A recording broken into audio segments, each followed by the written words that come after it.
Hey everybody, welcome back to the PetaPixel podcast. It's me, Jordan Drake, and it's my birthday, so everybody has to be nice to me this week. And the two people that are in the boxes who have to be nice to me for the next 90 minutes are... I mean, it's not, well, I'm Chris. It's not quite your birthday yet. No, it's my birthday week, so I'm... Yeah. Week. Oh, as you far get the as whole week? Don't pull the curtain back. Is it going to be Jordan's birthday month pretty soon? Is that what we're going to start doing? Oh my God. Yeah, man. Celebrate me. Cherish me. I'm Chris Nichols. I'm so happy to be here. I'm Jaron Schneider, and Jordan, you're like my father. He's also celebrated birth week. And so that just, He's an inspiring man to me. Yeah. That also means you're in your old man joke phase is what's going on now. Soon. Oh, get ready. Another 90 minutes of my old man humor. Well, Jordan's going to watch Fox News all night tonight. Oh, no. Jordan typically starts the podcast off so that we can learn a little bit more about each other with a question.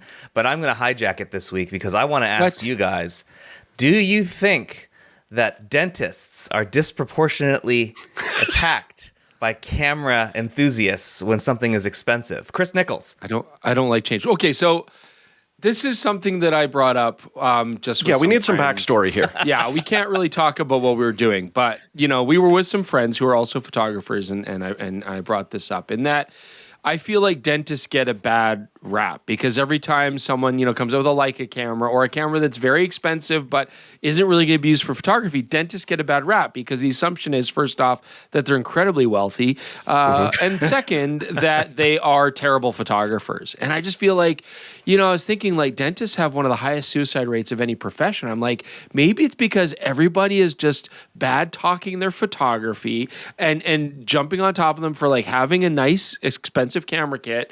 And I just feel like they get a bad rap. And I feel like a lot of photographers and the community are perpetuating this myth. Nobody ever says like, that hedge fund manager bought, the Leica, and they're far worse people. I mean, dentists are helping you out. They're doctors doing you a service. A hedge fund manager is, I don't know, basically just making you promises. Like, there's lots of worse rich people out there than dentists. Anyways, I digress. I think we should do a fun experiment and just flag the word dentist when we do a Leica review, and people will be like, this video's been up for 2 days and there's no comments. That's very weird. Yeah. Because that is basically ubiquitous there. I agree with Chris on this. I think we need some empathy for the dentists, because what if you spent a lot of, it's quite extensive post-secondary to become a dentist, and you're excited to see your patients because you're a real people person, but everyone going into the dentist is like, oh, this is screwing up my entire afternoon, and they're going to be picking at my mouth, and it's going to be terrible. And you just have to get dragged down every single day that you walk into the office, and you're like, you know what? I can work through this pain by going out and expressing myself creatively. And you go and you take pictures and you're like, I'm going to see that new review of that camera that I love and enjoy. And it's just a bunch of people dunking on your profession. Suddenly you're back in the emotional sinkhole that you were in the office there. And we, as a photography community, need to stop this. What do you think, Jaron? I do sort of agree that it is funny that we have selected dentists as the ones that we're going to be like, this camera is so expensive, only a dentist could afford it. Now, granted, I am fully aware that in Portland, where we don't fluoridate our water, dentists are very well employed here. So I guess maybe it depends on region. But we never say things like lawyers either. But I think the argument was what? Sorry. I mean, can you imagine your life's work is to restore somebody's teeth to a usable level, knowing full well they look you straight in the eye. You're like, are you going to floss twice a day? And they're like, yes. And full well that people they're not lie to your face 8 hours a day, 40 hours a week. Yeah, it's like you do all this work and they're just going to trash it. They're going to be in there in 6 months. They're going to be like, sorry, doc. And it must just be, can you imagine, you walk into a dentist's office and there's all this beautiful photography on the wall, and then you say to the dentist, oh, I really like it. It's nice. It gives ambiance, really nice photography. Who'd you get to do that? And the dentist is like, oh, actually, I took those. And then the eye rolls and they're like, oh, yeah, I bet you bought an expensive camera with the best lenses. I feel like I feel for you dentists out there. And so I just want to say I'm on team dentist, and as much pain as they cause me and as much as I'm not going to do what you asked me to do, I feel bad and I feel for you. I have empathy. I, for one, floss multiple times a day, so I don't know. But multiple. Also, yeah, if I've got floss, sometimes I ran out of floss on our last trip, so I didn't have any in my bag, so I couldn't. Are you just eating pulled pork for every meal? Or I find that stuff gets stuck in my teeth really easily. That's why you're stealing my hair. I knew it. Chris, can you remember the argument from the other side about that dentist deserved it? Because there definitely was one. What was the No, it was a super irrational statement. Straw man argument, frankly. Yeah, the person who will go unnamed, but no, we can name them because they have publicly said the dentist podcast, the dentist conversation will be continuing on the Northrop podcast this week. So if you listen to or watch that as well, we're going to get dentists from all sides. Sorry, go ahead, Chris. Well, It was Chelsea. Chelsea's statement was that they cause us physical pain, and therefore, it's like whether they deserve it or not, it's like a visceral response. You're like, oh, damn those dentists. But I mean, you caused yourself the pain. They're correcting the damage that you yourself have caused. Like, I don't know. People just don't want to look in the mirror. It's hard to. Yeah, it's hard. Except they don't like what they see. Dentists love looking in the mirror because they got great smiles. So I am going to be going to the dentist the day that this episode drops. So should I be investigative journalizing when I go in there and find out their opinion? Yeah, ask because I know there's some pretty pictures in that office. The dentist. Ask the dentist if he or she takes those pictures and what camera they have. What kind of photos you take? What's your gear? Yeah. We're going to get to the bottom of this. I will ask my dentist because my dentist's office actually has no pictures anywhere, so I doubt he's a photographer. He'll be like, I got a Sigma BF, can't wait to use it. You're like, oh, okay, well, that does make sense. Perfect. We're changing the world. What side are you on, Chris? Jeez. I don't know. It's tough. Sorry. You know what? It's tough to escape the mass hatred for this group of people. Anyways, I'm sorry. It's ingrained. I lapsed. All right, well, we have a show to do? Oh. Yeah, let us know, folks, where you stand on this dentist argument. But this week, we've got a lot of things to cover, lots of tech. Only one sad tariff story, which is great. I'm glad those are slightly coming down. But we're also going to discuss a topic that we haven't really talked about before. And that's is lens development, got to the point where they can make basically anything that they dream of? Because, we kept saying for years, it's not possible. There's no way they could make that lens that fast with that zoom range, and yet it keeps happening. So we'll dive into it.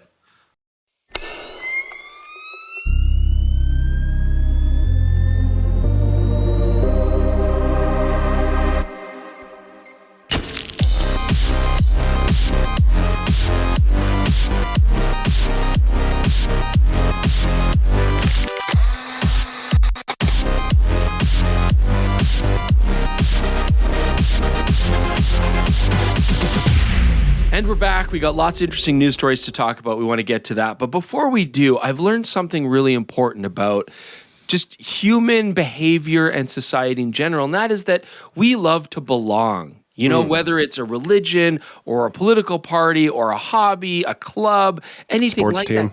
Sports team, street gang, people love to belong. We've got a really strong need to feel like we're one with the people around us and feel like we're part of a family. And so because of that, PetaPixel has decided we want to be a part of that too and help you guys out and give you a place to belong. And that is with a PetaPixel.com membership, okay? So first off, this is very reasonable. I mean, megachurch up here, us way down here, okay? So $3 a month, $30 a year. You get to belong to PetaPixel.com. You get to peruse all of our fantastic content, the articles, everything on the website, ads free. You also get to support your friends who you now belong to. And you also get discounts on the merch store. We got great merch there, so you can also represent said street gang with the appropriate colors at a discount, okay? And you're going to get we got other members that are offering discounts on their websites. You get to look at all the sample galleries, so the photos that we take for the reviews, you get to download those and pixel peep beside us.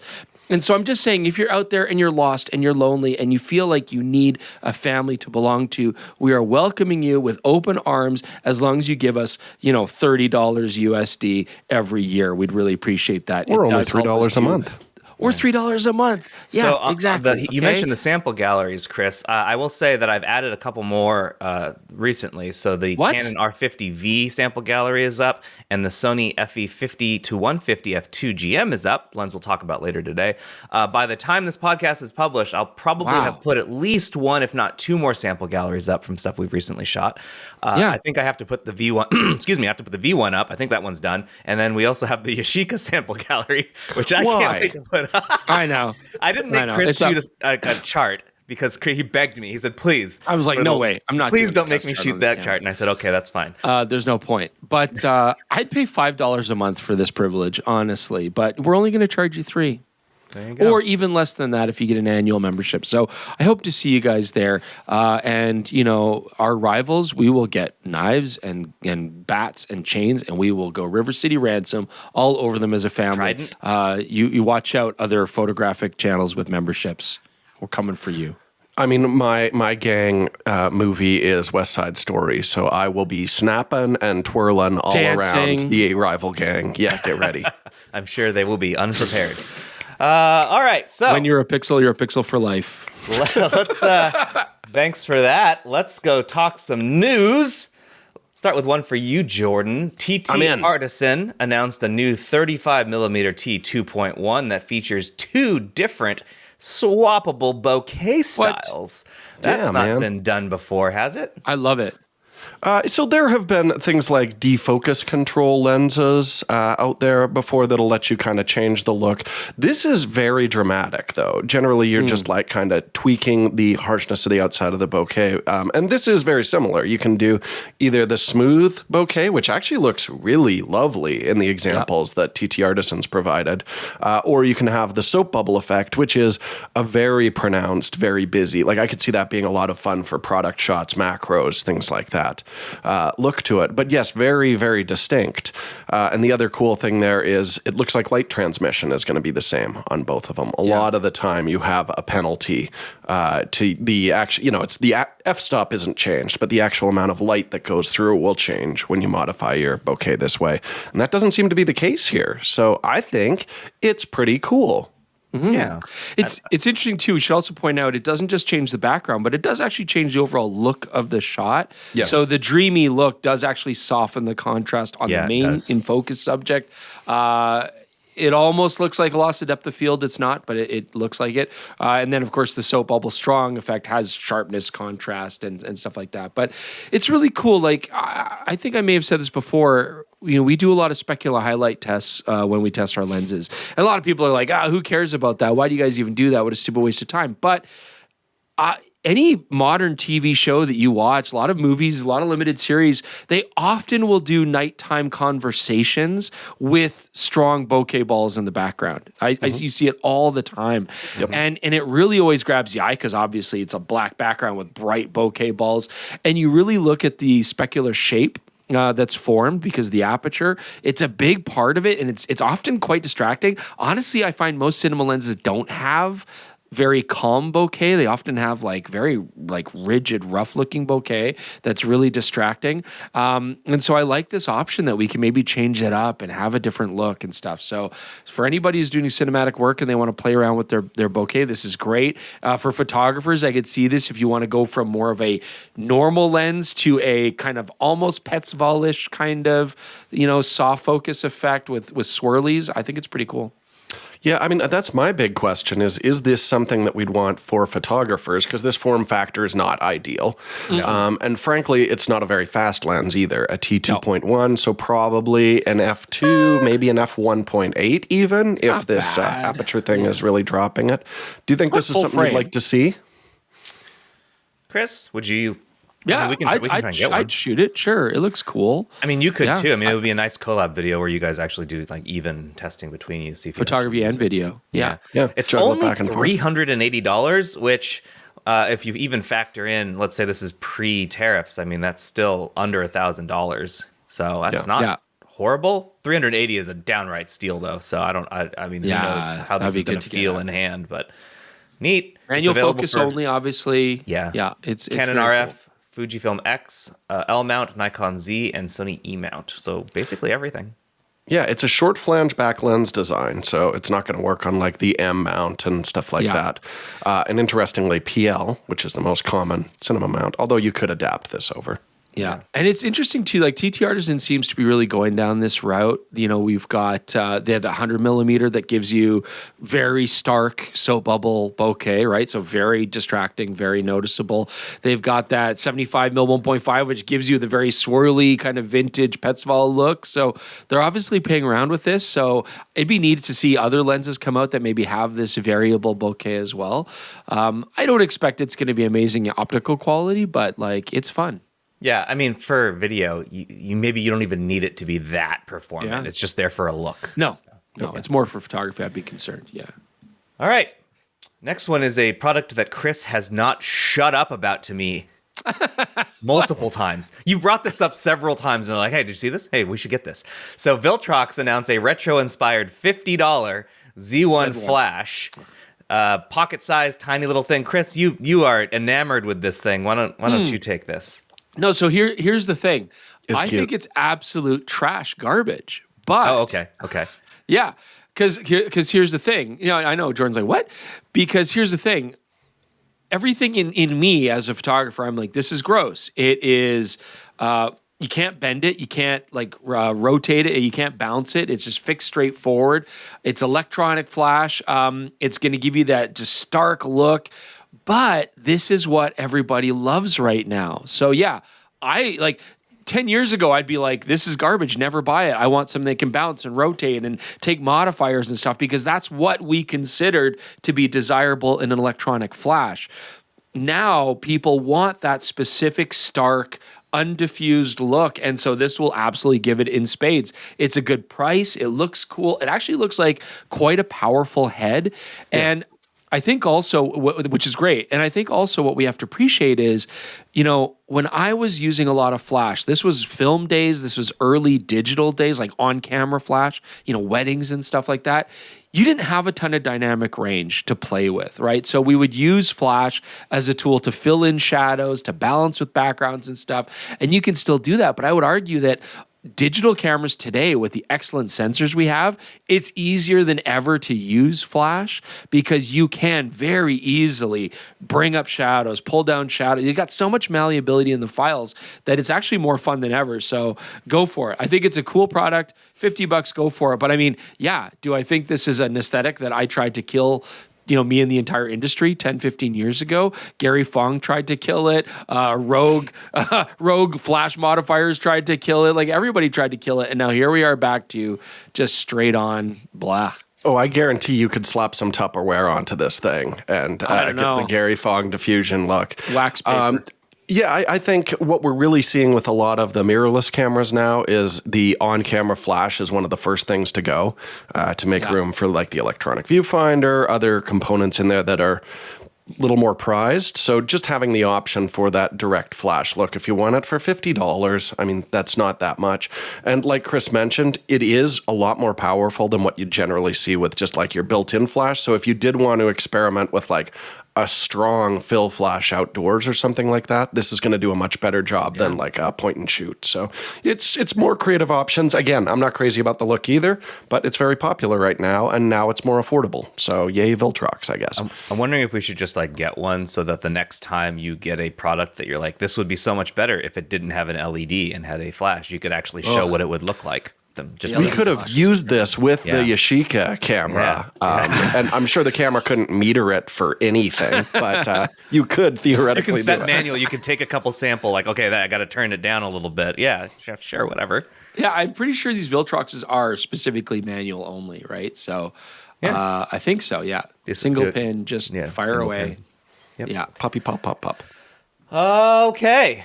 This one is really weird. Adobe appears to be waving a white flag of sorts. They have welcomed third-party AI models into the Creative Cloud, essentially no longer locking you to using Firefly, which, as we've written and stated multiple times, is not good. Very often garbage. It's really bad at making stuff from scratch. Yeah. It's unreliable at removing things. It's gotten better again, although the rules, by the way, to backtrack, when you use generative film like Photoshop or whatever, the original instruction was that you just leave the prompt blank and it would just remove if you did that. That doesn't work anymore. You have to actually write the word remove and it'll do it. So like at some point, the model changed its logic, but the information we were getting from Adobe did not follow suit. But I've now tested this, and the only way for me to get weird things that Chris is holding, but when I try and remove arms and stuff so I can enlarge stuff, is to not say anything at all. And then it'll make him hold like a chicken with duck feet, or a rock. I got a rock the other day. That was kind of neat. Like he was proudly showing a rock. Like the country? The map was in his hands? The Rock? Yes. Dwayne The Rock Johnson? No, it was just a literal, like a rock.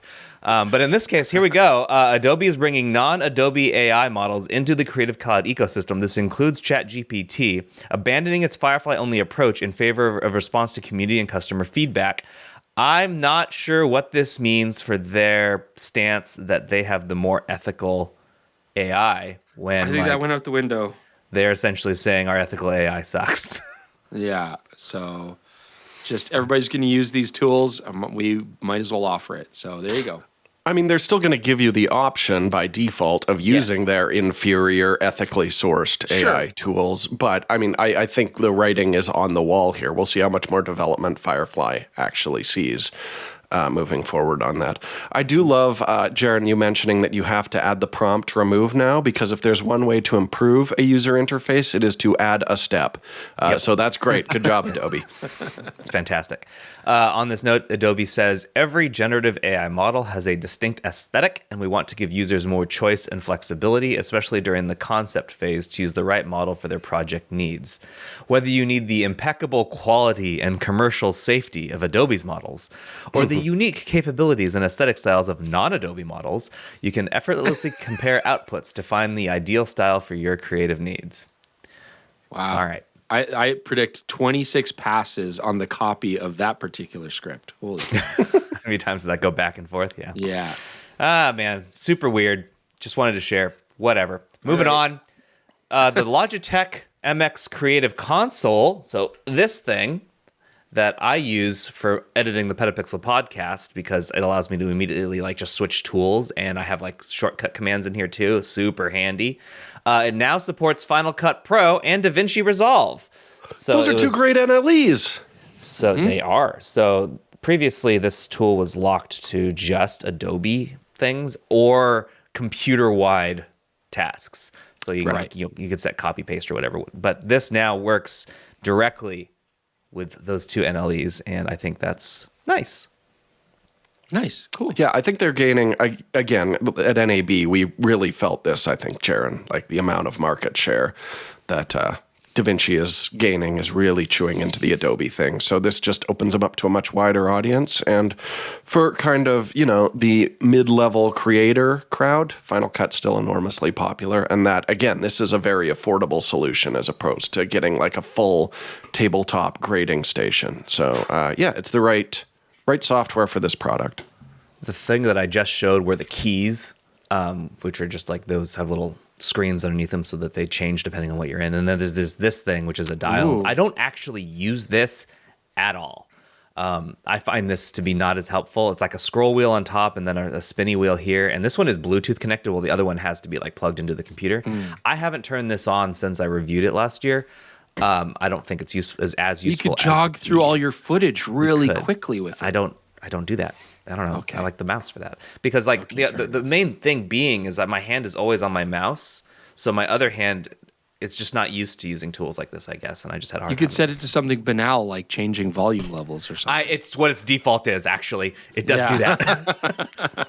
I was going to say on the Yashica video we just published, what I need it to do is drop volume and increase volume of my sensor bleep simultaneously, so I could just watch the video, and every time Chris is cursing, just rock that dial, because it's a lot. If you ever look at the timeline for that one, there's a lot on the bottom layer there, which is my sensor layer. I swore a lot in that one. Oh, boy. All right. Let's give a shout out to our friend Hugh. Hugh Brownstone. Hugh Brownstone has a new grip that he has developed. So to put a little bit of background information, he developed one for the Q3? right? Q3? Yeah, Q3. I believe there's an M model as well, isn't there? I can't remember. I believe so. Him and his partner are making these helium aluminum grips, and they're beautifully machined. You know, they enhance the feel of the camera, the operational capability of the camera. Lots of engineering thought going in. And I mean, Hugh is a fantastic street photographer. He shoots a lot of compact cameras. Now they're making one for the Sigma BF. Yes. So one of the things that Chris mentioned in his review of the BF is that when you're actually holding it and shooting it, it feels great. But the second you set it down, like you're trying to hold it at your side, you end up kind of pinching it like it's a really thick sandwich, and like it's just not fun. Maybe a big piece of pizza, like focaccia. Simile of the podcast. Well done. Yeah. But this actually would give you a place to like hook your hand. It's made of CNC'd 6061T6 aluminum, and it accommodates an Apple AirTag. It hides it inside the grip. It's Arca Swiss compatible. It's Peak Design capture clip and travel tripod compatible. Again, with no additional QR plate. It's just kind of nice. Now, I will say this does really change the vibe of the camera. Right. It's not what I would say Kazuto-san was thinking. Otherwise, he would have put this in himself. But if you want the BF and you really wish it had a little bit more, you can get that for $390, which is, I mean, you compare it to the price of the camera, actually kind of expensive, but it's nicely made. You know what, though? I will say, like, it matches the camera nicely. It's going to add a bit of weight, but it matches the camera nicely. It protects the bottom. Like, one thing I will say about the Sigma BF, it is beautiful, right? Because it's sharp, like a knife, right? The problem with that, especially with machined aluminum, is it's a little brittle and a little easy to dent. Like this body, if you start touching it against anything, it's going to start denting, dinging, cracking on the edges because they're so sharp. Normally they round those off, they cut them off a little bit.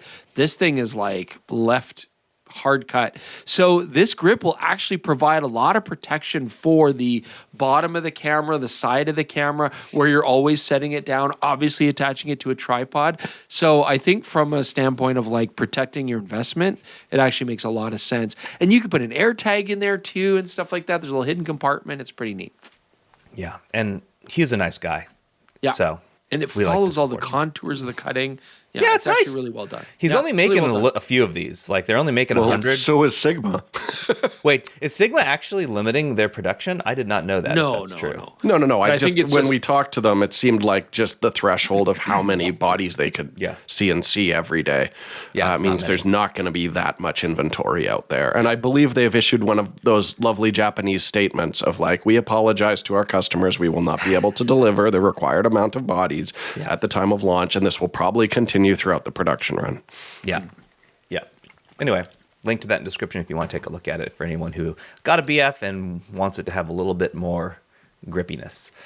Final story. This is the thing that I alluded to earlier. The only tariff story of the week. It's a tariff story. Yeah, there we go. Got to make sure it's our. Can we get a Chiron or something like that, Jaron? Like a little tariff time.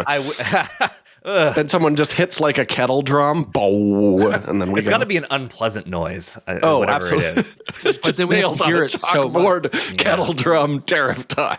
Well, unfortunately, we're going to talk about tariffs, and it was found originally by Digital Camera World. So I want to say hats off to them. They found this in a standalone attached Q&A session summary document that went with like Japan's Q1 2025 analyst meeting. So this was not like super easy to find. So hat tip, good job, Digital Camera World. They have confirmed, and this whole document is basically, it's like multiple pages of them talking about their thoughts on the tariffs. And they've basically admitted a few things. Firstly, one of the things that we talked about when we were in NAB is like a lot of people weren't sure when they would have to change their pricing because they were like, well, we don't know about like our current existing inventory, how long that would last or whatnot. Some people had a lot of existing inventory. Canon doesn't have a lot of existing inventory. They basically said we can make it maybe a couple months on existing products that are already in the United States. Otherwise, it's got to be new. And of course, new products are not included in this. So like they're saying we will conduct, we have notified major dealers that we will raise prices and are in the process of estimating the timing and the amount of the increase. Since tariffs are borne against the cost of goods, the higher the cost ratio is, the higher the price increases. They're conducting a detailed analysis, including the cost of each product and where it is produced, and will determine the rate at which the price increases for each. There is good news, though, that 145% Chinese tariff is unlikely to affect U.S. customers, since they don't really make much in China that they ship to the United States. They say they make a lot of it in Japan still, or at least in the non-China manufacturing countries. They also do mention that because technically the 10% that everyone is subject to right now is only temporary, as there is a, quote, pause on the other ones that he threatened, and by he I mean Trump. If that does end up happening, Canon says, if the announced additional tariff of above 10% are applied, we will have an advantage in the field of cameras as we produce more products in Japan than other countries. We do not have plans to ship products to the U.S. ahead of schedule, though. Rather, we are more conscious of the risk of having inventory which does not lead to sales. So they're being pretty safe, is what I'm saying. Something else of note is that only 25% of their camera division sales are in the United States. Now, that's probably the largest region for them, but that means that 75% is elsewhere, just spread out. It's very similar to our YouTube analytics, actually, PetaPixels, where we have 25% US viewership in the rest of the world. So yeah, it's an important region, but it's not the only region. Yeah, so everyone who tells us to call it Z, you're only 25%, all right? Rein it in a little bit. So this was actually only the second real confirmation. And then I want to point out that Canon North America, Canon USA, they haven't said anything. They haven't used the word tariff once in any comments that we've gotten from them. So the only company that has done that in the United States is Fujifilm, who told us that they're pausing some camera shipments. Right. But the only other company, period, that has mentioned them at all is Canon here in this case. So a lot of them are just, Blackmagic too, I guess. But make no mistake, though, these companies are concerned. This is something they're all talking about. And it's with like heavy size, lots of heavy size. I was talking to the Wotencraft guys yesterday, and same thing. And they're from Taiwan. They're not from China. And they're like, yeah, we're trying to navigate this tariff business. Like, it's tough. It's very tough. Everybody's concerned. So I'm sure we will see more and more tariff stories, and we'll have more and more kettlebells in the future here on the show. Kettle drums. I honestly cannot confirm that. Isn't the kettlebell the thing you lift when you're working out? Yeah, that's like that ball thing. Yeah. No familiarity, as you can tell from my physique. Go ahead, Jared. I saved that one last for some reason as a real downer. Well, let's talk about something fun. Last week, Sony announced, this is the main story actually, last week Sony announced a 50 to 150 f2 GM, and it got us thinking, what are the limits of what a lens can be right now? But before we get to that, we have a main story sponsor. We do. Jordan? Our main story this week is sponsored by Insta360. And I noticed last week, I'm very angry at a lot of our viewers and listeners because not many people watched or listened to the podcast, which was an awesome one. And that was where we introduced that, hey, there's a brand new Insta360 X5. So in the very good chance that you missed that, let me tell you a little bit about the Insta360 X5. So last year, Jaron and I went on the pod together and talked about the X4, which was the first 360 camera to introduce 8K recording from Insta360. And we said it is definitely a much more detailed image, but you need a lot of light for it because it had some smaller sensors. Well, the X5 has just dropped with much larger sensors on there. So that means you're going to be able to get a nice detailed image in a wider variety of lighting situations, which was probably the biggest single request on that camera. And let me tell you about different lighting situations, because as you you might not know because you didn't listen to last week's podcast, damn it. We brought the Insta360 X5 with us to Mexico, where you're dealing with a ton of contrast in those situations. So deep shadows, bright highlights, and there I did definitely notice that 8K. We're seeing some nice detail out of that, which is really important because you're rarely looking at the entire image with a 360 camera. You're zooming in generally to correct horizon lines, and that's the beautiful flexibility of it, reframe and post.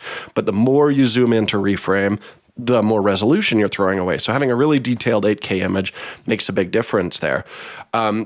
But I mentioned contrast, and another great thing is now you can shoot native HDR up to 60 frames per second. So you can get some slow motion while you're doing that. And I love in the software, you just open up the Insta360 Studio and you click, I want this in Dolby Vision. Boop. That's the sound it makes, or that you make when you push that button, if you're me. And now you've got just beautiful HDR, nice bright highlights that'll upload really nicely if you want to throw that up on YouTube. The other thing is, with these 360 cameras, you've got this big exposed element on the glass there. And I always put on a cover whenever I'm using these 360 cameras, and then you scratch them, and then you throw that cover away. But what if you actually scratch the glass elements yourselves? Well, you were in trouble before, but not anymore. You can grab a lens replacement kit and replace that lens all by yourself. Oh God, I got so excited I couldn't even breathe. He's literally dying over here, folks, for this camera. He loves it that much. So what I can say, and I said I was teasing this last week, is the 360 cameras are just so nice if you do want to just hold them out and then choose what you want to focus on afterwards. So we had a ton of fun in the ocean in Mexico, and if my kids are being goofy or whatever, I can whip over there. So you can see some examples of that footage here, and you can see those beautiful, I mean, this podcast is in HDR, so you're not going to see those beautiful highlights, but just know those highlights aren't clipped there, and those shadows looking pretty good with the new Insta360 X5. But you know what? You can't just hold this in your hand if you want to use it in the way it's designed to, because it'll actually erase the selfie stick. You might want a big, long selfie stick for that. Not a meter. Even longer than a meter. We're talking 1.17 meters, 117 centimeters of selfie pole, and you can get that free if you use our link in the description below with coupon code PetaPixel. Get an Insta360 X5 and a very long, over a meter, selfie stick, which will be digitally erased. Using that. What a sweet offer. Thank you so much to Insta360 for sponsoring this episode. And now let's talk about fancy pants lenses. So I kind of want to talk about this in two ways. First, let's talk about like lenses with incredible, never before thought of ranges, or even we can even talk primes at this point, that are also fast. And then I want to talk about what that means if you're willing to slow down a little. What else can we do? So, like, Jordan, I was talking to you about this before Chris got on. We were thinking not that long ago where people were asking for what we assumed were absurd lenses. Yes. Stuff like even like a 30 to 150 f2. Or like I've heard some crazier ones where they wanted to come down to like f1.8 or whatever. Yeah. And we would immediately shut that down. It's like, that would be enormous. Knock it off. Yeah, it's not possible. And yet here we go. A 50 to 150 f2 to me kind of changes that conversation. Yeah, absolutely. And going back even a little bit further, I know the 35 to 150 Tamron was another one where I'm just like, wow, like a moderate wide angle to full telephoto that's actually reasonable. Because whenever we talk about these crazy ranges, it's always like lens design is just a compromise between like size and weight and optical performance and price. So yeah, theoretically, you could totally make a 24 to 200 f1.8, but it would be basically the size of world's biggest camera video. It would be untenable. Yeah. Say untenable. Well, we say that, but like also this lens from Sony is not very big. Sure, but it is expensive. That's fine. Yeah. Let's say prices no matter. We're just trying to prove a point here. Yeah. As a lens maker, we want to make something that is truly absurd. What is the actual line? So like, could they have made a 50 to 150 f1.8, for example? So we're not even that much faster. Yeah, that's a third of a stop brighter. How much bigger would this have gotten? And if that's the case, well, what's stopping us from going even further? It starts getting pretty big. Yeah, so I guess you've got a few issues, right? So, and again, we're not optical engineers, but when you add more light, exactly. Night school. as you add more light, you have to make that light behave, right? So the larger the light, first off, the larger the glass physically. That's a very simple thing there. Things are going to get heavier, and physical diameters are going to get larger. There's no getting around that. And then on top of that, that lens then has to be even more precisely machined in order to bend that light and make it behave properly. And that adds a lot of cost, not just physical material, but also just the polishing, the grinding, these spherical elements, all of that kind of stuff required to make that all work so that when the light does reach you can make lenses that would have really bright apertures, but the corners would be absolute dog poop, right? And it's like, well, what's the point? So if you're going to correct all of that, it usually means larger image circles, oversizing the image circle over the frame itself. That again means even more glass and larger size. We've seen this before on lenses. So it does reach a point where the limitation is humans, is like, how much can we actually carry, maneuver around, and feasibly use before it's not worth it? With that in mind, let's keep this focal range, either 35 to 150 or 50 to 150, whatever you like. Not saying that the price is going to be reasonable. This is already a $4,000 lens. So let's say we can spend more. Let's just say we're just going to make it. The size is going to be unreasonable. At what point we're on does YouTube. Yeah, money means nothing to us. We're just doing this as a thought experiment. What is the limit here that you would say, Chris? Because like this lens isn't very big, in my opinion, as far as lens go. Like how much? Where could you go? I know we're just talking theoretical, right? Yeah, it's all theoretical to talk about it. But the reason I bring it up is the theoretics have changed. My expectation I'm going to be a big bummer. Possible. Well, look, if you wanted to make it twice as much light, it's not that the lens has to be twice as big, but it's going to have to be substantially bigger. Like, it wouldn't be worth it. Like, no filters on the front of the lens. It'd be super heavy. It'd be ridiculous to carry around. Nobody would want to use it. And on top of that, sensors are so good now, we don't need to. And I know that's kind of a bummer, but I know you're the big fan of f4. Yeah, the reason why lenses don't have to get to this point is because we don't need them to.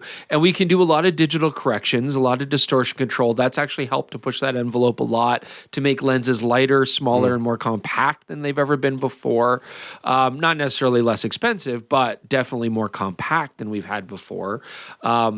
But yeah, it's every time you add more complications, it means far more elements of glass inside the lens. So it's not just as simple as saying, oh, twice as much light, twice as much glass. You have to make that light behave. So it becomes a lot more glass all throughout that formula to actually make it all end up on the sensor in a good place altogether. So it's just not practical. Yeah, I kind of wanted to, like you just touched on it, Chris, is what changed in recent years? Because now we're seeing all of these kind of lenses that previously we would have been like, oh, that's impossible. And when mirrorless first came out, we heard from all the lens manufacturers like, look, because it's a short flange back, we don't have to project over the space that the mirror box would be.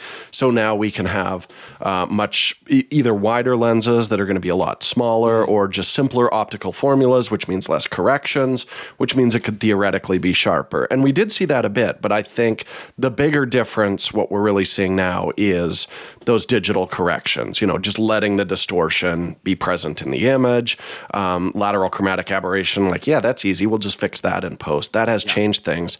The thing that kind of throws that argument out for me with the Sony that's so interesting is this is a lens where they're like, no, we're correcting for it optically in it. Sure. But that's big. Yeah, it's not they that did big. a great...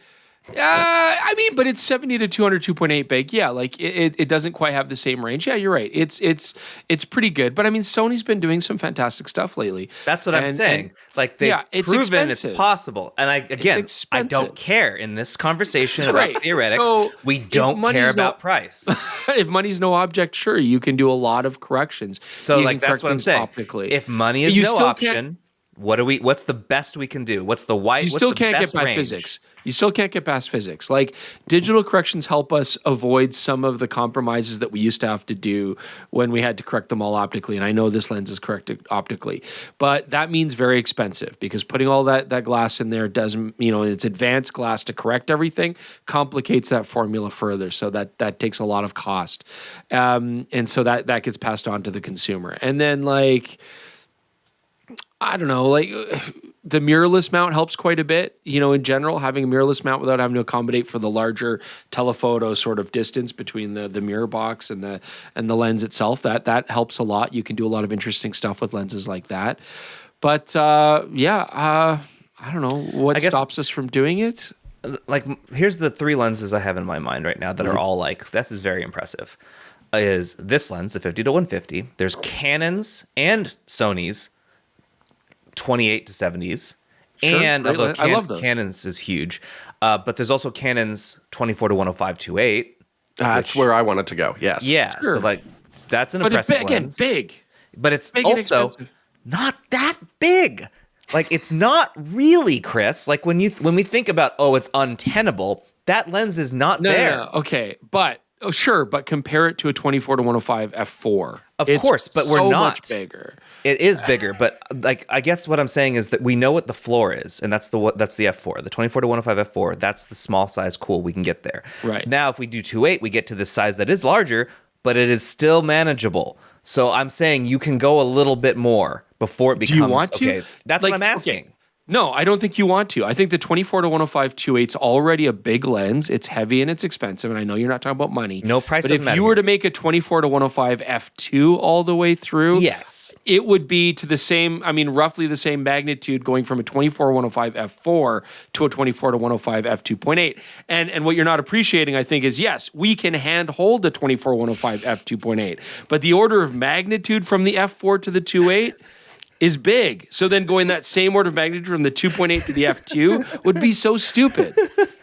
So I'm saying my original assertion was the limitation is the human being itself. You're not going to want to carry it. I'm going to let Jordan talk about that lens because I think he has something to say. But what I want to mention here, the reason I'm bringing this up, Chris, is because this is a constant thing I'm seeing. People are asking, like, why can't I have X? You can. But it's stupid. And you're answering their question for them. I know this. I know it's stupid. Look at the famous. It did the whole circuit. Sigma's Bigma, right?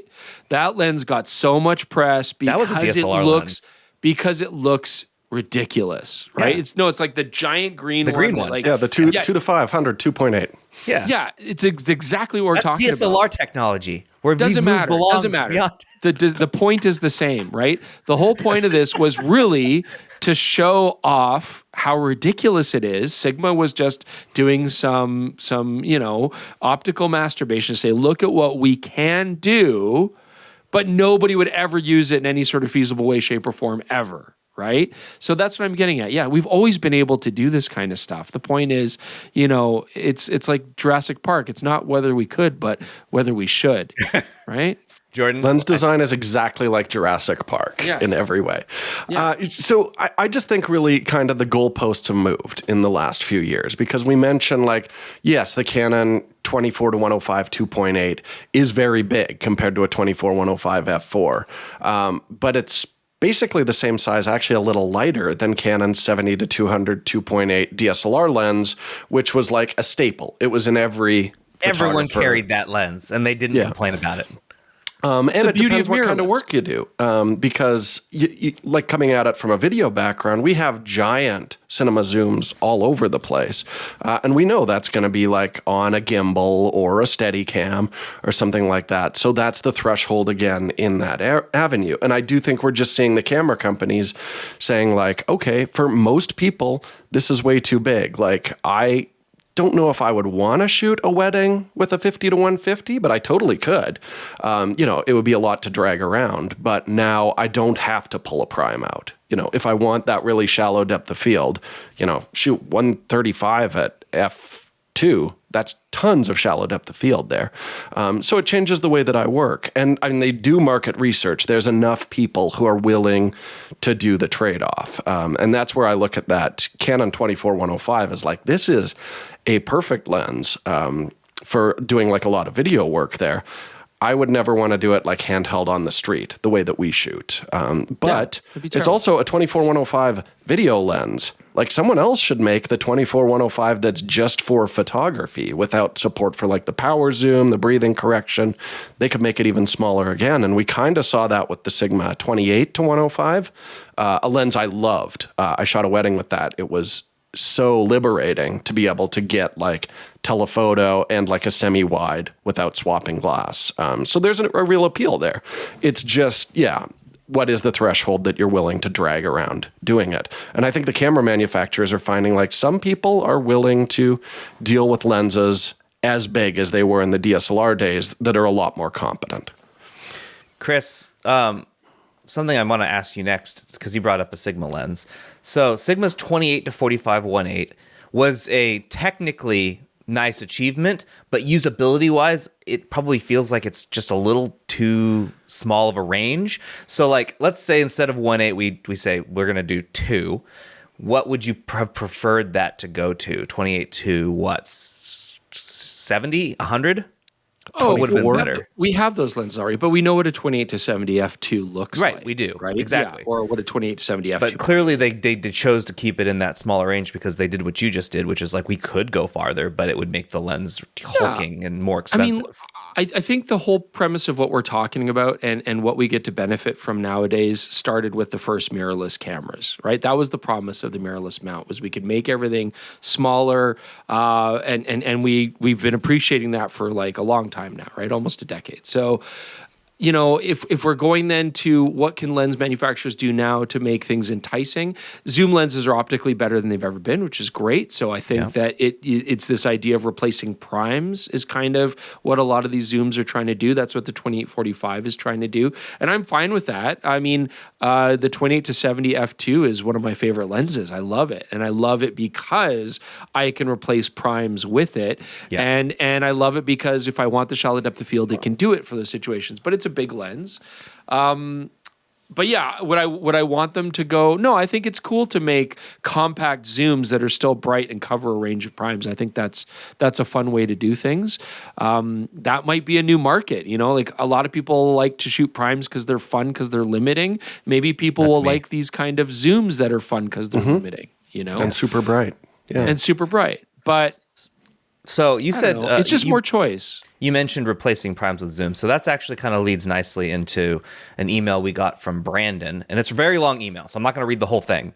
Brandon, let me, just to tell you, I read the whole thing, but it's just a lot. It would take me 5 minutes. We all read the whole thing, yeah. So he calls these lenses, this class of zoom lenses that replace some primes. It doesn't necessarily have to be a bunch of primes, maybe 1 or 2, but it can be more than that. He calls them binary zooms, which is interesting.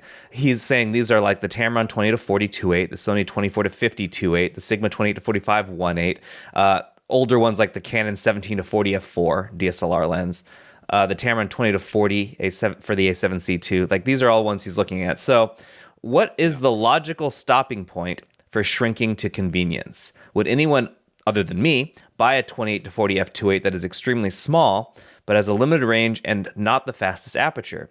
What about a 28 to 40 f4 pancake? Am I crazy, or would that not be a killer lens for people that aren't interested in telephoto? Yeah, I don't know if we would ever. It's a cool idea of like, you know, making really slow zooms, or, you know, really slow 2.8 slow zooms. Yeah, f4 zooms, 2.8 zooms. And we've done that before too, right? I mean, that's a nice option. I mean, it's all about giving people choice. I think it does reach a point though where how compact do you really need it to be?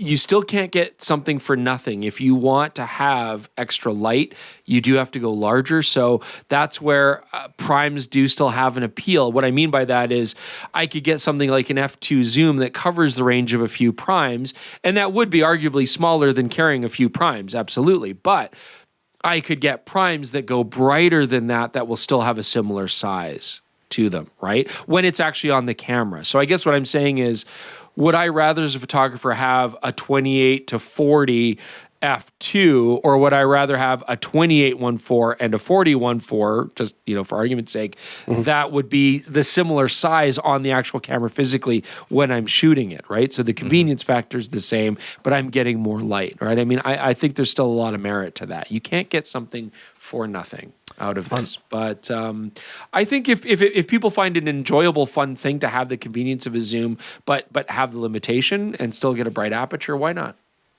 I feel like as long as it ventures into like two different aesthetic areas, which is why I always talk about ultra wide to normal because they're two dramatically different perspectives that I find incredibly useful for like travel and things like that. I always go back to that 8 to 25 OM lens or the 10 to 25 that I use to shoot a lot of our show, which is a 20 to 50 millimeter equivalent. That I find very useful. It's more when you're looking at, like the 28 to 45, I see that as a brilliant gimbal lens, but it's not quite as wide a gap as I would like. I would actually be okay with that lens being larger, even though it's already a chunky boy, if it was a 24 to 45. Because I find 24, we're teetering at the edge of ultra wide. Those are very different perspectives at that point. Then I would find that maybe a little bit more useful. But again, clearly there are people who are just like, look, I want the flexibility of a zoom and will it with a very bright aperture because lenses like this keep getting announced. I want to do a little look back. What was the first lens like this that you can think of where you're just like, oh, I didn't know they could do that? Because I have a very specific one in mind that I think kickstarted all this. There's a Sigma APS-C lens that I adapted to my GH7, and that thing was basically glued on there. I can't remember the range now, Jordan. 18 to 35. That's where I was going, which is, if you factor in the crop, that's a 28 to 50 millimeter lens. And that was the default video lens at the early days of like SLR video and stuff. Everybody used it. Yeah. Every GH user used it with the speed booster to again get that 28 to 45. Yeah. Yeah. And I think that kickstarted this whole thing. There was also the 50 to 100, which is a focal range Chris and I have definitely debated on. I find like a lens that handles all the portrait ranges super useful.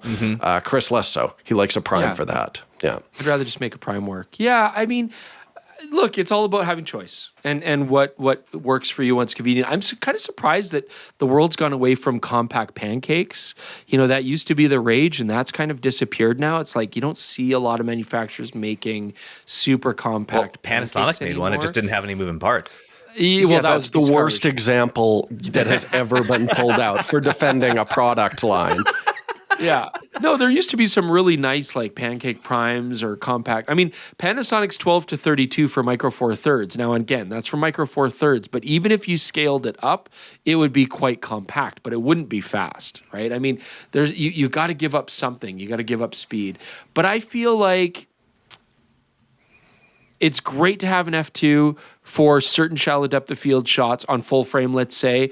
I don't personally find myself needing to go far beyond that, except in specific situations like 35 millimeter 1.2s, for example. But in most cases, I think 1.8 or f2 lenses are great for pretty much any work that I would do. I'll still often shoot stop down from there. So I don't feel like I would ever need to go beyond something like that, like a 28 to 70 f2, and then have some other lenses to cover my ranges beyond that. So I don't know. I know we're talking about like what could we do? Would we do it? Weird stuff. I don't. Here's something before I switch us to the opposite end, where if we slow down a little bit, what else can we do? Jordan, do you think it's possible, and would you use it if we had a 50 to 135 f2? Oh yeah, all over that. And I feel like I use the it's possible. So I use the 25 to 50 Panasonic all the time because it's just like, hey, if I'm doing talking head, I can fit a wide variety of different, levels of, I know it's not technically compression, but that's the way, damn it, that's how I learned. Okay, so that's what I'm calling it on that one lens. And yes, that's something, that's the difference. I mean, that's the great thing about subjectivity is I would absolutely use that. I know Chris would find that less valuable. I wouldn't use it very much. But we also, talked about this. Like sorry, Jordan, we did our episode on this, which everybody should watch. We did an episode on weird zooms. And what was fascinating about researching weird zooms. What's fascinating about researching weird zooms is it's not so much that they're more useful than other traditional ranges. But what was cool to me is that you see the other lenses you get to complement those weird zooms. Yeah. And that kind of changes the way that you work, the way that where you spend most of your time. Like, you can just calibrate a lens to be more useful for you more percentage of the time without having to change it. A 35 to 150 might be insanely useful for you, for all of your work if you don't like to shoot very wide, right? And then you could have a nice compact little ultra wide zoom to cover the range when you need it. So, or a 50 to 100 or 50 to 135 or 50 to might 150 or 50 to 150 might be insanely useful for the work that you do.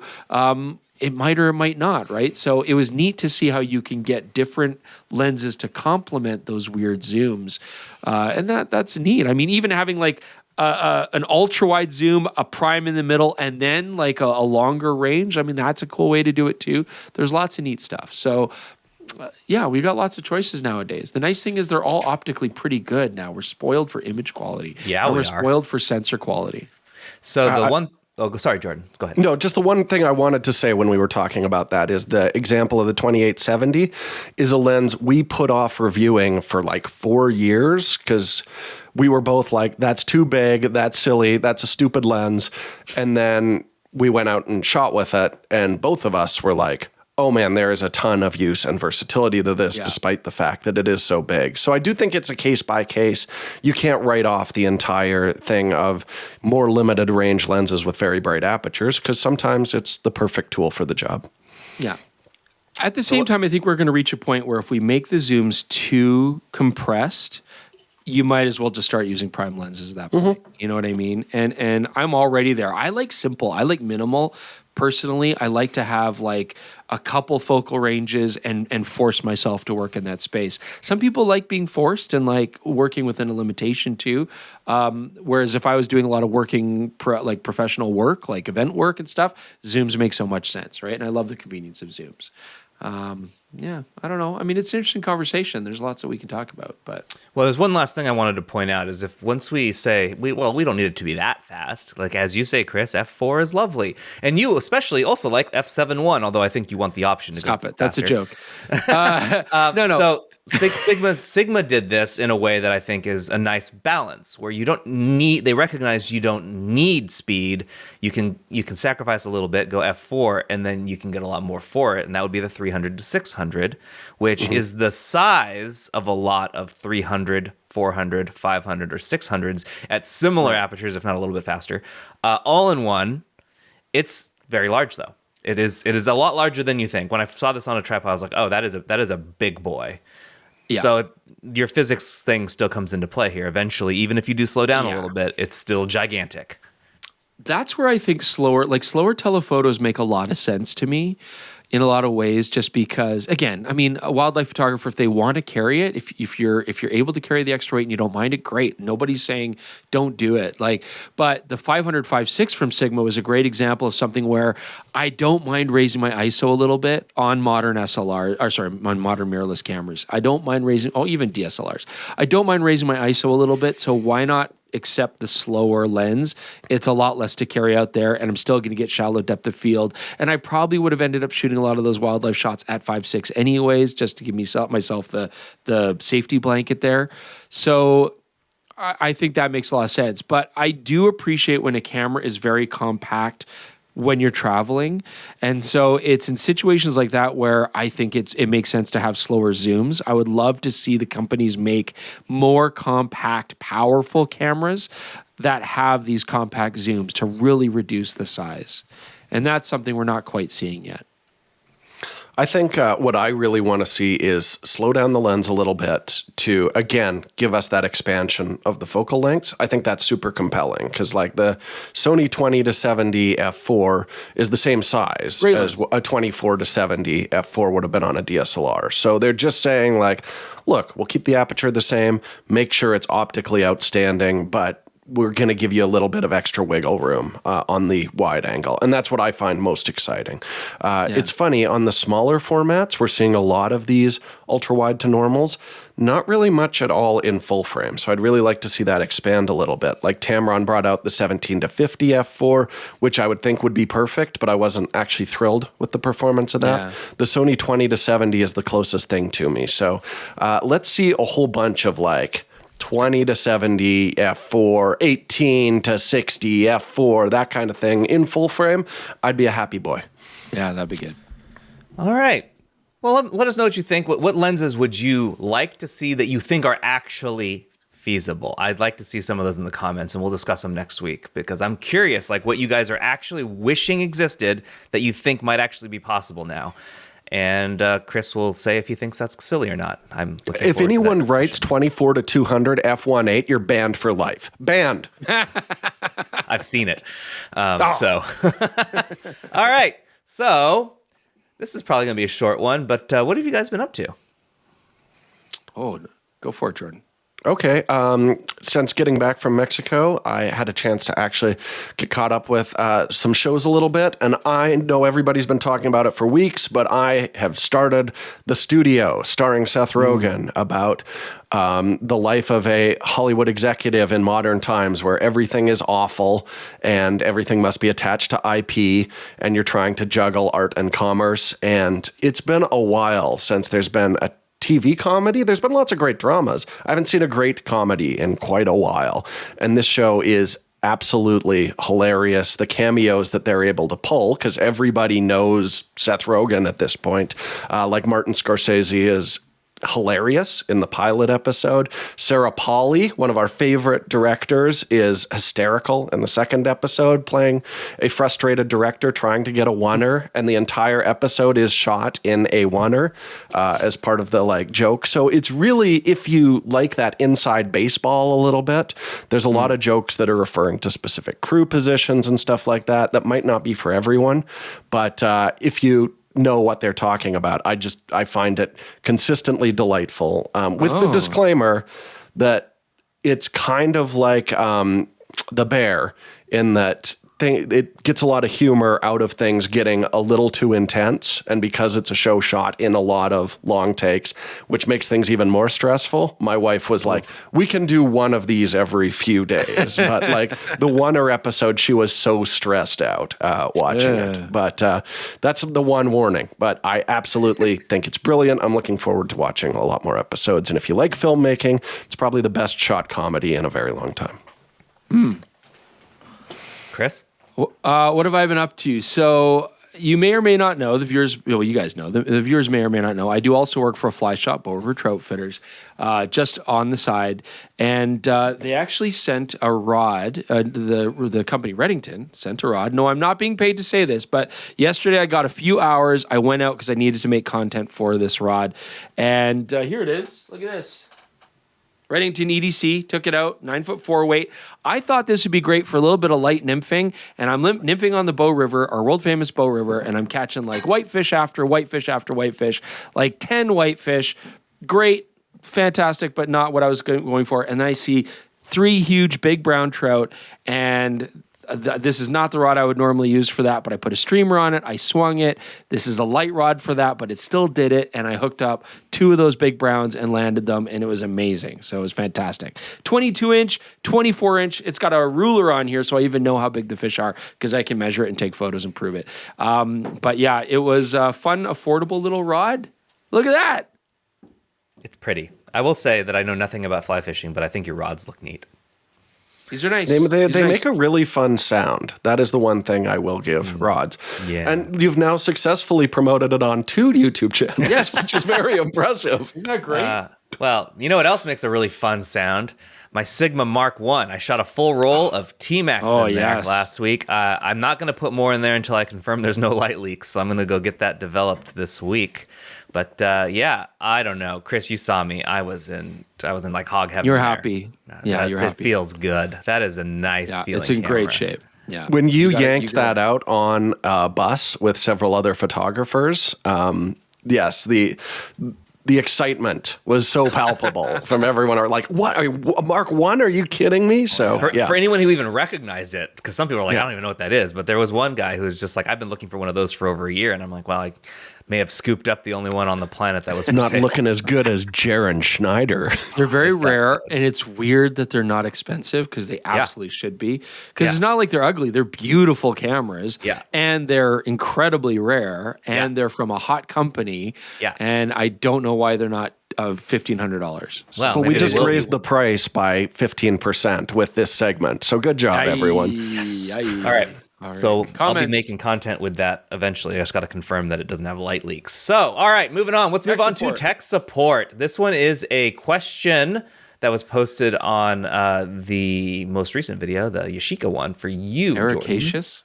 Ericacious has a question for Jordan.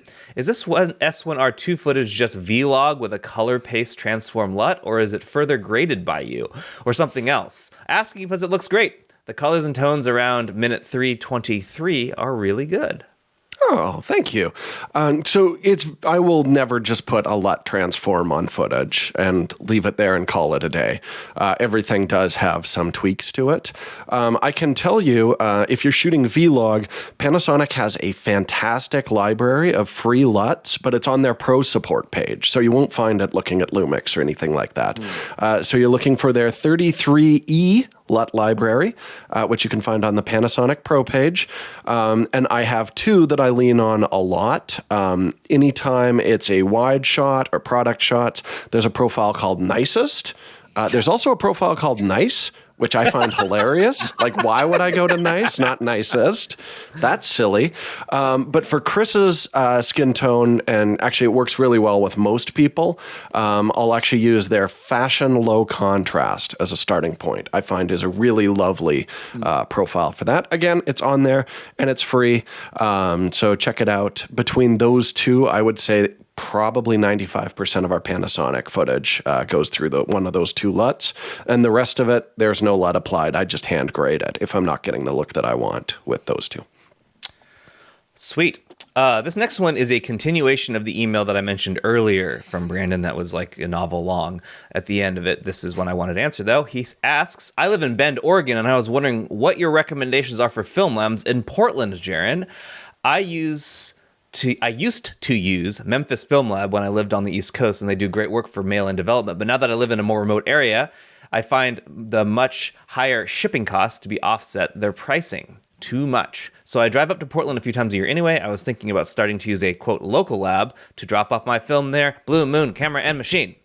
You want to go to Blue Moon Camera and Machine? They are my favorite lab, not just in Portland, but on the West Coast. And they are one of the only labs that will do optical printing still.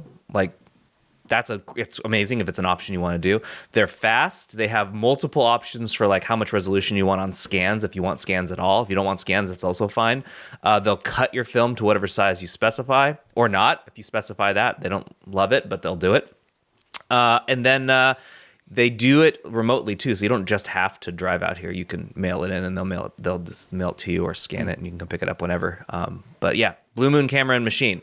I'll say it again. You promoted them 3 times last episode, but nobody heard or saw that episode. So now you're getting it again. 5 times this episode alone. Blue Moon Camera and Machine. They also have a really awesome selection of old vintage cameras, used cameras, and lenses. Like, you just walk in there and it's fun. Like like. My wife comes with me and she's like not interested in buying anything, but she just likes how it smells because it smells like a film lab. And she likes looking at the books and like looking at the cameras. Yeah, great. Good stuff. Next one is an email from Rigid Futures. Interesting. Oh my gosh, I can't even speak. If technically feasible, I would like to see and highly recommend Leica to make their Q3 a flagship camera by 1, keeping it as a full frame sensor unit, 2, either interchangeable lenses or a single 23mm to 70mm, or dare I suggest even making it a Q3 Lux, 3, incorporate a simulated ND filter similar to what Olympus OM5 has. Great size and superior optics. Is this feasible or viable? Let's do it backwards. I mean, Leica doesn't necessarily have the computational photography technology to do what Olympus, what OM System does on their cameras right now. I'm not saying it's not impossible, but that they don't really have that, so I don't see that happening. But certainly an optical ND is fine.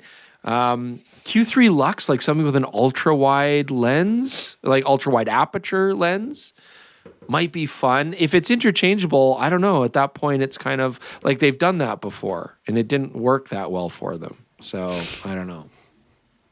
All right. See, we've talked about this before. I've pitched the Tri-Elmar Q camera to Chris quite a few times. Slow it down. Hey, we were talking about this earlier in the episode. What a crazy coincidence. Slow that lens down and give it a little focal flexibility, because they did have a couple of lenses where it's not a zoom where you could shoot all of the increments in between. You could toggle them between 3 different focal lengths. And I think that would be a very cool idea for the Q3 going forward. In terms of like an interchangeable lens Q camera, it's tough because that's basically what an SL3 is, except those are like chunky mirrorless bodies. I think at some point there's going to be an EVF only M camera. I think it makes sense. It has to happen. And that would be really close to what you're asking for right now. Although I suppose you might be looking for autofocus with it, in which case, yeah, get an SL. Really, they already have the perfect answer. You just have to be a dentist to afford it. And that is... lovely people. Get yourself a Q3. I mean, a dream kit, I wouldn't say dream kit for me, but one that I would really enjoy shooting would be I already have my dream kit. It's the Panasonic GM5. It's the greatest camera of all time. A really cool thing would be to have a Q3 and a Q3-43, and that would be awesome. One on each shoulder, pow, pow, pow. Just being able to switch with two separate cameras, pick one up, shoot, pick the other one up, shoot. That would be awesome. I would love that. All right. Not going to happen. Next one is a speak pipe from Frost. Hi guys, this is Frost from China. Love the podcast and the videos from you guys. I've been using fixed lens camera only since my interest in photography. I had a Sony SX200 when I was a kid, and now I'm using a Sony RX10 Mark IV and a Sony RX1R Mark II. Nice. I choose them because I think in this way I don't have to worry about the future investment on lenses, which cost a lot, even just buying lenses from Tamron or Sigma. I can get to a Chinese local brand, but they don't offer much zoom coverage right now. But looks like this breed of camera is growing slow or nearly stopped in the past couple of years. So I would like to know how you guys think about the future of the fixed lens cameras and bridge cameras. Thank you, guys. Like he's kind of rocking what you were just saying, Chris. One on each shoulder. I think bridge cameras I don't think are going to change. I mean, everybody still makes them. They're nobody, what do I say? They're just not sexy right now in the market. Like nobody's really talking about them. The use is limited, and so they just keep re-releasing basically the same camera. Fixed lens cameras though are doing very well, obviously. I think Sony should make RX1s like in different focal lengths. That would be cool. Sony should like totally eat Leica's lunch. I don't know why they've sat on that for so long. They have EVFs. They're very compact. They're expensive, but they're not Q3 expensive. Why haven't they done that, Jordan? I do think it would make a lot of sense. I think the RX1R original and 2 did not sell very well, even though they're like hugely valued at this point. Anytime we interact with Sony, inevitably one of the executives has an RX1R2 hanging, just dangling there. So I think they just missed their window. And if they did reintroduce it, and I mean, they've got to have been aware of this for a couple of years since demand for RX1s suddenly spiked up. It might take a little longer, but I do think there will be one there.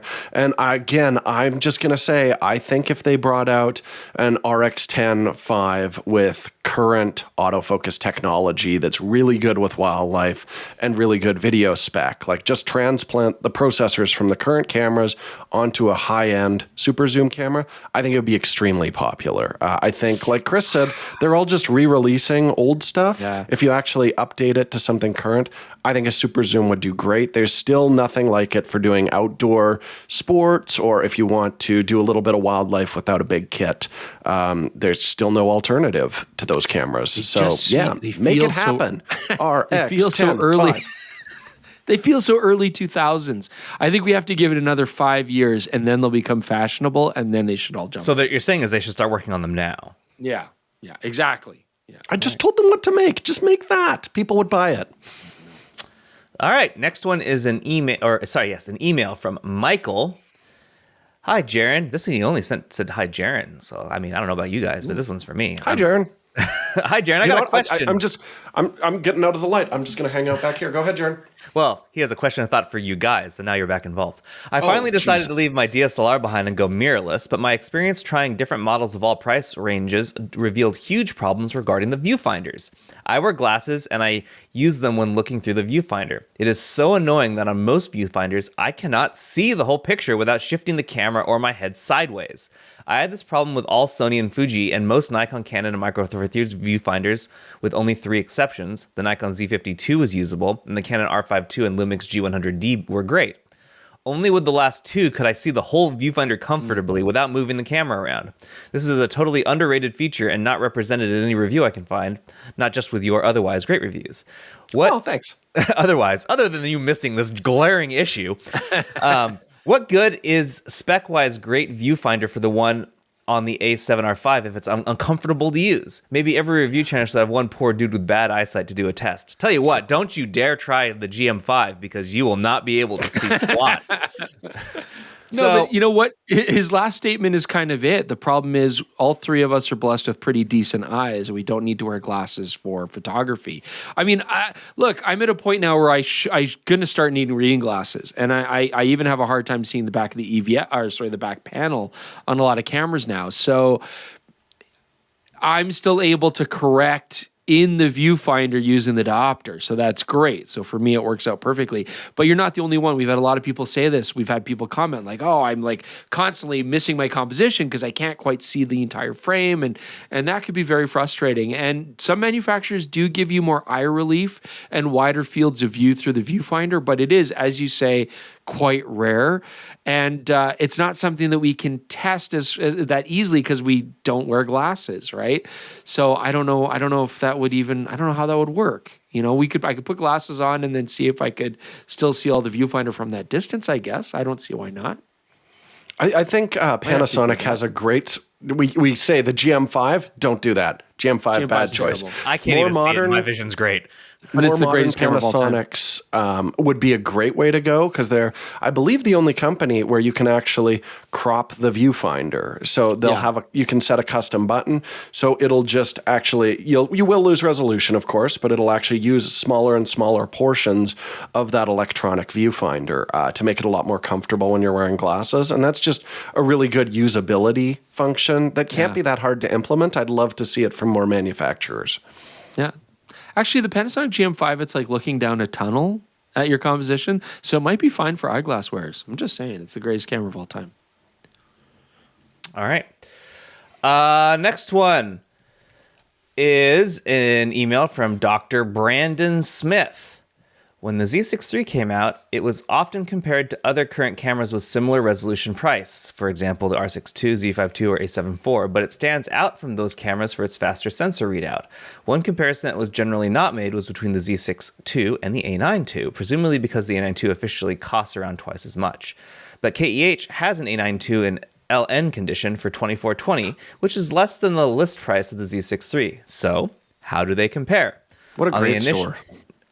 They are fantastic. On the initial S1R2 reviews, it was generally described as being inferior to, but also less expensive than, the Z8 and R5 II. But how does it compare to other 45 megapixel non-stacked cameras with phase detect autofocus like the Z7 II, which is 1,745 in LN condition like new, or R5, which is 2423 in like new condition, both of which are much more affordable than the S1R2 at the moment.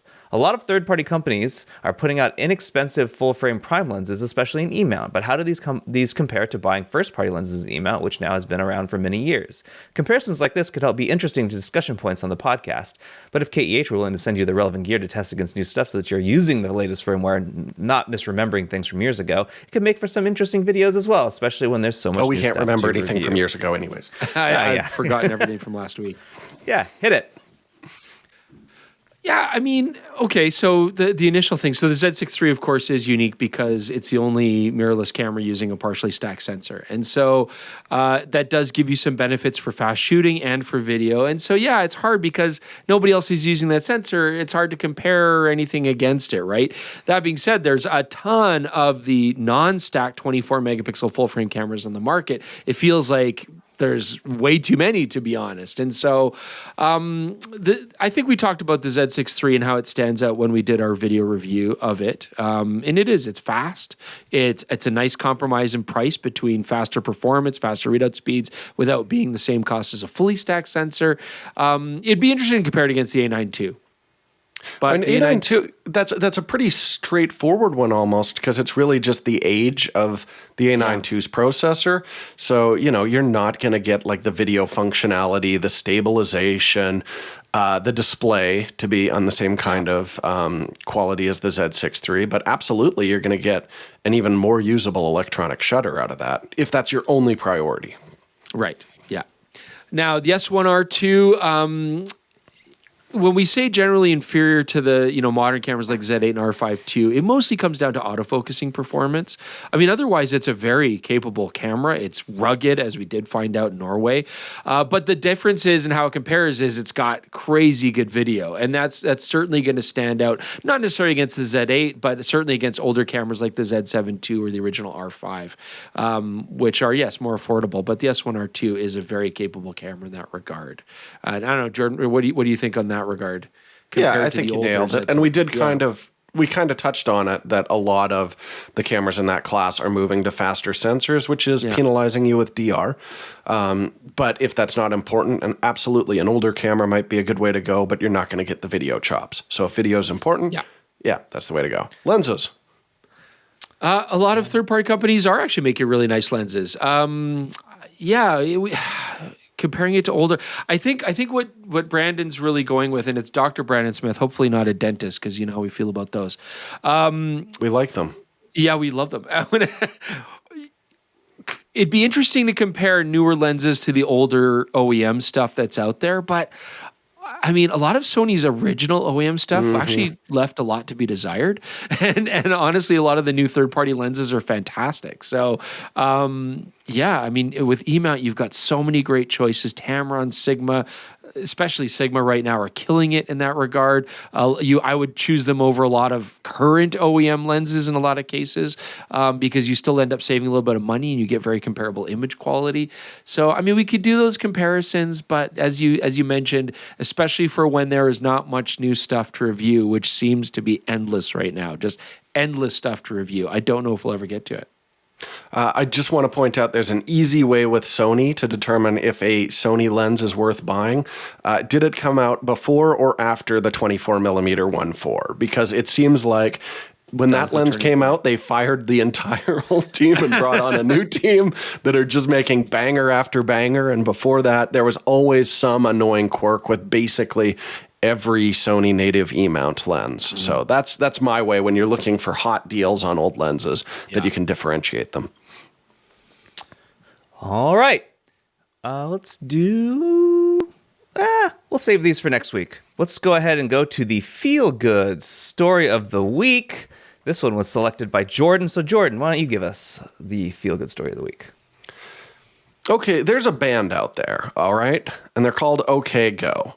And this I find very interesting because, guys, name an OK Go song.